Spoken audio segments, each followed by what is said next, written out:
Let's go unboxing with me អីវ៉ាន់មកពី Amazon អាមេរិកធ្វើការ unboxing អីវ៉ាន់ទាំងអស់ហ្នឹងម្ដងមួយហើយខ្ញុំនឹងប្រាប់បងបងពីសេវាកម្មរបស់ពួកយើងធ្វើការបើកជួបងបងមើលមួយថានៅក្នុងនោះមានអីខ្លះចឹងបងជាប្រភេទប្រាប់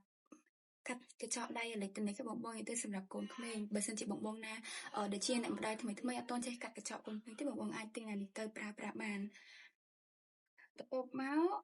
នេះជាប្រភេទប្រប់របៀបថាថតរូបអនុស្សាវរីយ៍ចឹងណាបងបងតបមកទីចំណែកមួយនេះដែរជាប្រភេទប្រាប់បិទអាផ្លាស្ទិក